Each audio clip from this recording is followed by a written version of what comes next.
रतन टाटा भारत के सबसे सम्मानित उद्योगपतियों और परोपकारी लोगों में से एक हैं। वे टाटा सन्स के पूर्व अध्यक्ष हैं, जो भारत के सबसे बड़े और सबसे पुराने समूह टाटा समूह की होल्डिंग कंपनी है। उनका जन्म 28 दिसंबर 1937 मुंबई, भारत में। उनका जन्म प्रमुख टाटा परिवार में हुआ था, जो भारत के व्यापार और औद्योगिक परिदृश्य में उनके योगदान के लिए जाना जाता है। उनके परदादा जमशेदजी टाटा टाटा समूह के संस्थापक थे।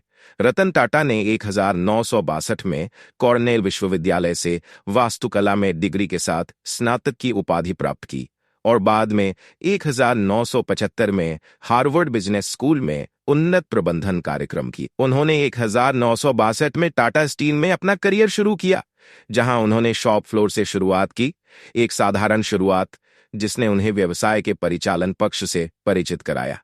टाटा समूह के अध्यक्ष उन्होंने JRD 1991 में टाटा सन्स के चेयरमैन के रूप में टाटा ने कार्यभार संभाला। अपने कार्यकाल के दौरान उन्होंने टाटा समूह को एक बड़े पैमाने पर भारत केंद्रित समूह से 100 से अधिक देशों में परिचालन के साथ एक वैश्विक पावरहाउस में बदल दिया। उनके नेतृत्व में टाटा समूह ने कई हाई प्रोफाइल अंतर्राष्ट्रीय अधिग्रहण किए, जिनमें शामिल हैं 2000 में टेटली यूके आधारित चाय कंपनी, 2007 में कोरस यूके आधारित स्टील कंपनी, 2008 में जगुआर लैंड रोवर यूके आधारित लग्जरी कार ब्रांड। उनकी दूरदर्शी परियोजनाओं में से एक इसे दुनिया की सबसे सस्ती कार के रूप में डिजाइन किया गया था, जिसका उद्देश्य भारतीय परिवारों को मोटरसाइकिलों का एक सुरक्षित विकल्प प्रदान करना था। हालांकि नैनो व्यावसायिक रूप से उम्मीद के मुताबिक सफल नहीं हुई, लेकिन यह एक साहसिक और अभिनव कदम था। रतन टाटा परोपकार में गहराई से शामिल रहे हैं, खासकर टाटा ट्रस्ट के माध्यम से, जो टाटा सन्स के लगभग 66% शेयरों को नियंत्रित करता है।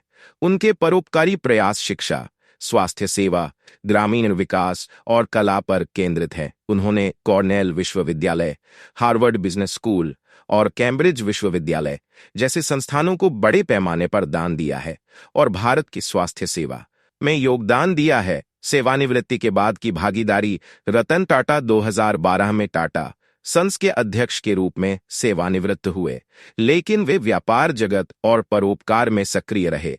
सेवानिवृत्ति के बाद वे एक सक्रिय एंजेल निवेशक बन गए, जिन्होंने प्रौद्योगिकी, ई-कॉमर्स और स्वास्थ्य जैसे क्षेत्रों में भारतीय स्टार्टअप का समर्थन किया।